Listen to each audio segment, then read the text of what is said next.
مساء الخير أعزائي الأحباء. برنامج أجواء وأضواء معاكم مرة تاني، ومعانا برضو كالعادة دكتور ماجد عادل هيدينا نبذة معينة عن سلبيات السوشيال ميديا.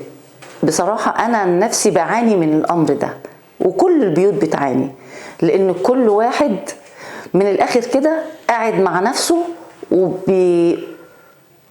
وبيذاكر حاجة معينة في الموبايل بتاعه، أو التاني بيتكلم في حاجة معينة برضو في الموبايل بتاعه، وما بقاش فيه أسرة، ما بقاش فيه كلام، ما بقاش فيه أسرة بتتكلم مع بعض. الأولاد في ناحية والزوج في ناحية والزوجة في ناحية، بقى فيه خرس في الأسرة بسبب الموبايل أو السوشيال ميديا. أنا بشكر حضرتك إنك هتيجي النهاردة أو جيت عشان تكلمنا عن سلبيات السوشيال ميديا. أنا عن نفسي بعاني منها. يعني أنا شعرت إن أولادي ما بقوش معايا، كل واحد قاعد في اتجاه، ليل ونهار قاعدين على اللابتوب أو على الموبايل. تمام، شكرا جدا يا مدام سالي على الموضوع ده. موضوع خطير ويستحق المناقشة ويستحق المجابهة. احنا عشان نعرف خطورة السوشيال ميديا خلينا نعرف هي ازاي اتوجدت في حياتنا ودخلت علينا ازاي. تمام. زمان واحنا صغيرين قبل ما يكون في تكنولوجي وقبل ما يكون في كمبيوتر وانترنت وفون اندرويد، قبل ما يكون في كل ده، تمام، كان في حاجة اسمها التقارب الأسري. يعني أنا أفتكر إن في عائلات دي كانت بتحصل عندنا في العيلة، إن كان يجي مثلا حد فرح بنته، ما كانش لسه بقى في حاجة وسيلة إعلانات، فكان يطبع كروت فرح بتاع 200-300 دعوة ويروح يوزعها على البيوت. يوزع على البيوت. بيروح بنفسه. فلما بيروح يوزع على البيوت بيبقى في مجال للقاء، التقابل. تمام. مع الأسرة، ويدخل يقعد كده مع الأسرة، يقابل بقى قرايبه، تعالي يا بنتي، في علاقات. علاقات يا بنتي عاملة ايه، طمني عليكي وازاي ولادك، يلا خشوا سلموا على عمه وسلموا على جده وسلموا.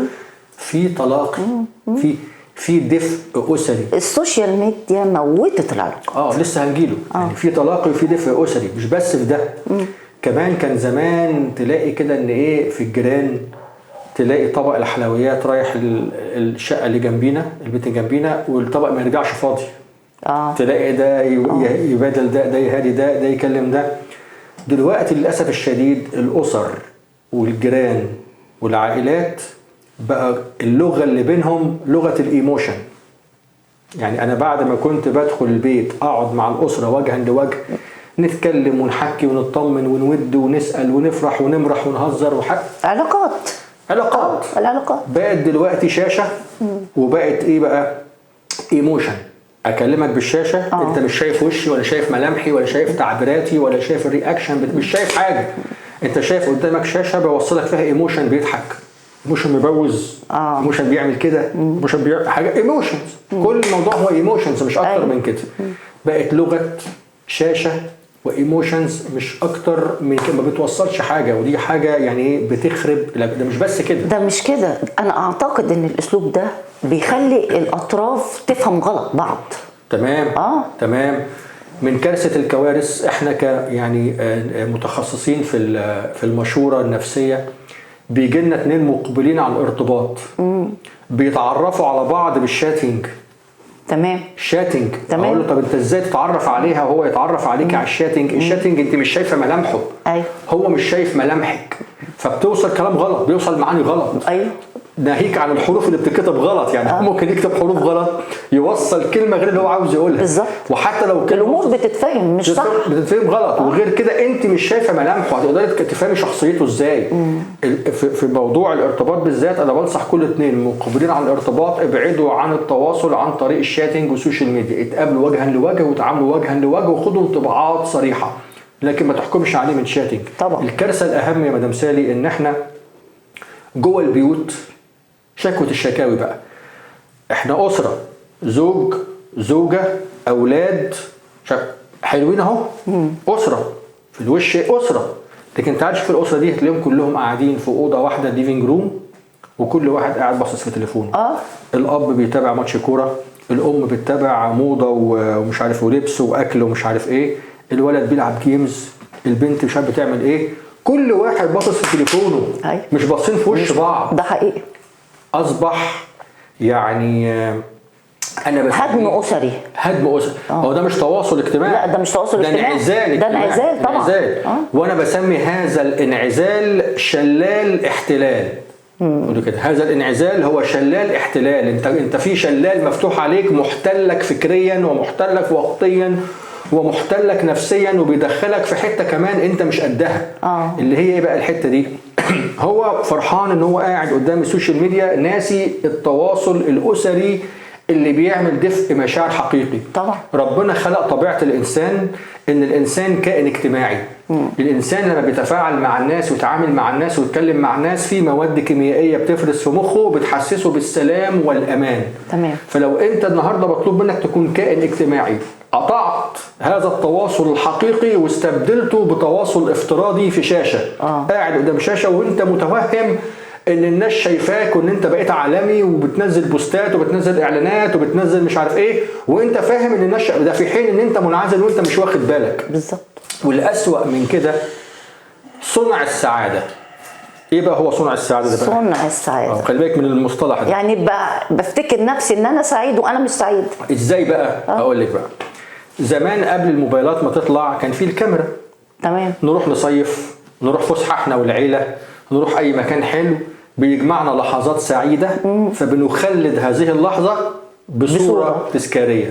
احنا سعداء اوريدي، سعداء. بس بنخلد اللحظه بصوره، بحيث ان لما اجي اشوف الالبوم العائلي بعد كده فاكرين اليوم ده احنا قد ايه كنا ذكريات. كنا قد ايه كنا سعداء. لكن من بعد ظهور السوشيال ميديا الناس بقت مش بتخلد لحظه سعاده، ولكن بتصنع لحظه سعاده. ازاي؟ انا لما جيت اخلد لحظه السعاده انا كنت سعيد اوريدي فتصورت. لكن السوشيال ميديا خلقت لغه تانية، انا بتصور عشان ابقى سعيد. مش انا اتصورت وانا سعيد، انا بتصور عشان ابقى سعيد. يعني واحد يقعد يتصور سيلفي كل شويه وهو عامل كده وكده، والحاجات اللي احنا بنشوف بيعملوها، وتروح منزلها على السوشيال ميديا، وانا كنت فين وشفت مش عارف ايه وشعرك حلو. هي عايزه تشوف كومنتات تصنع السعاده. لو الكومنتات دي مش موجوده مش هتحس بالسعاده. هي عايزه تخلق السعاده بالطريقه دي.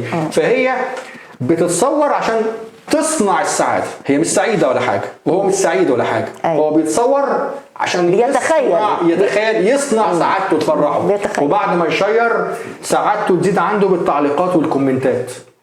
ولو الكومنتات جت في وقت نقصت يتضايق. انا كان امبارح جاي لي 200 كومنت، النهارده بقوا 100. طب ده معناته ايه؟ ادمان صنع سعاده. هو بيستقي سعادته من ده. الانسان اللي بيكفي نفسه، بيعرف يكفي نفسه من جواه وقوي من جواه، بيعرف يخلق سعادته من لا شيء.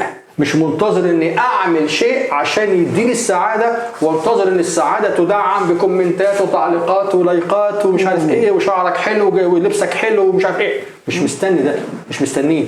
مش بس كده، ده في ناس بتشارك بلحظاتها اليوميه. السوشيال ميديا اصبح شارع، يعني انت فتحت بيتك على الشارع. بالظبط. يعني واحد هو مش عارف قاعد بيتغدى مع اسرته، يتصور هم بيتغدوا، شوفوا مراتي عامله ايه النهارده، شوفوا مش عارف ايه، واعياد. واحد تاني بقت الاسرار مباحه. اسرار. واحد يكون بيتفسح في الشارع، احنا النهارده رحنا في الحته الفلانيه ورحنا فين وجينا منين، عازم المدام بتاعته في مطعم، احنا في مطعم كذا كذا. واحد بيحلق شعره وقاعد بيتصور، عايز اكتر من كده، قاعد بيحلق شعره وفاتح اللايف، انا بحلق يا جماعه. ده نسميه تحت رايه الادمان. ادمان سعاده. انه عاوز ان هو يسعد نفسه فيعمل الحركات دي. وفي مره كنت بتساءل، يعني بسال حد، بقول له طب حبيبي انت فاتح بيتك يعني على السوشيال ميديا، بتحلق بتتصور، بتتفسح بتتصور، بتاكل بتتصور، بتصيف بتتصور، كل حاجه كده بتتصور وشارك بيها الناس. انت للدرجه دي حياتك بقت على المشاع. ليه؟ تخيلي قال لي ايه؟ قال لي انا لو ما عملتش كده مش هتعرف. ما انا لازم اتعرف عشان الناس عايز يشتهر عشان الناس تكلمني وتجيبني وتعالى وانت مرغوب فيك أيوه. يعني هو اضطر يعمل كده، يفتح حياته على المشاع عشان يتعرف. مش بس كده، في ناس النهارده من كتر ما ادمنت صنع السعاده بالطريقه دي بقى في تبادل مشاعر في مع العلاقات اللي هو ايه، يعني بقت واحده بواحده. ازاي؟ النهارده انا عملت كومنت اهو، في كومنت لحد فرحني، اجي في يوم تاني ما اعملوش كومنت، ما عمليش النهارده كومنت ليه؟ زي ما عمليش كومنت مش انا مش هعمل له كومنت. شوفي دخلت في حته ثانيه، شفت دخلت في حته ايه؟ وواحد تاني يقول لك ايه، فلان ده معروف ومشهور، انا هعمل له كومنت عشان ياخد باله مني ويبتدي يكلمني واكلمه واعمل معاه علاقات عشان يكبرني. شفت الدوافع؟ صنع سعاده. ادي الدوافع. واحد فاتح حياته على المشاع، مفيش تواصل اجتماعي في البيت، بيشارك بكل تفصيله في حياته على السوشيال ميديا علشان الناس تعرفه، عشان يتفهم ان هو مشهور، علشان الناس يعلق لحد معروف فالمعروف يعلق له علشان دي مساوئ. بس اكيد في برضو ايجابيات. مظبوط. طب ايه هي؟ اقول لحضرتك الايجابيات، احنا موجودين في الحياه عشان نستعمل الاشياء مش الاشياء اللي تستعملنا. اللي انا قلته من مساوئ ده السوشيال ميديا هي اللي بتستعمل الناس. تمام. هي احتلت عقلك، احتلت تفكيرك، احتلت علاقاتك، احتلت تحركاتك، احتلت بيتك، احتلت اسرتك، احتلت فكرك ونفسيتك، احتلت رغبتك في الانتشار، احتلت الى اخره بقى. تمام. وبتلعب بيك. طب هي بتلعب بيك. طب ايه الايجابيات؟ هقول اهو. الايجابيات بقى، انا دلوقتي مثلا واحد ممكن اكون صاحب شركه، اعمل اعلان عن الشركه. انا النهارده واحد عندي فرح بالفعل، ودلوقتي الفرح ما بقاش فيه دعوات زي زمان واروح اوزعها، وماله، اعمل اعلان. هقول لك حاجه ايجابيه. انا زمان كنت بنزل وادور واشتري حاجات من الشارع، بقعد الف على المحلات مثلا واقعد اختار. دلوقتي في السوشيال ميديا بيجي لي جروبات بختار منها وانا قاعده مرتاحه في البيت. دي بحس انها ايجابيه ليا لاني مش هتعب. تمام. وكمان في تسويق الكتروني. يعني مثلا ايه، عايز اعمل اوردر عن مثلا لبس معين، اكل معين، دي حاجات ايجابيه. ما هو انا بقول ايه، انا مش بقفل النهارده المجال على كل الناس واقول لهم ابعدوا عن السوشيال ميديا. لا، السوشيال ميديا حقيقه موجوده في حياتنا، بس الصح الحكمه ان احنا اللي نستعملها مش هي اللي تستعملنا، مش هي اللي تحتلنا. استخدمها في النطاق المناسب والمطلوب. اعلان عن مجالك، اعلان عن شغلك، تسويق، محتاج حاجه تعمل لها اوردر، كترفيه ادي لنفسك ساعتين في اليوم سوشيال ميديا، يكون عندك الفن والاحترافيه والمهاره في اداره وقتك. صح. عشان تنجح في حياتك. صح. يعني السوشيال ميديا ما تبقاش هي الحياه ان احنا عايشين فيها. انا بشكر حضرتك جدا، ولينا لقاءات تانية اكيد الوقت اللي جاي وهنستفاد. شكرا يا دكتور على المعلومات المهمه دي. شكرا جدا مدام سالي.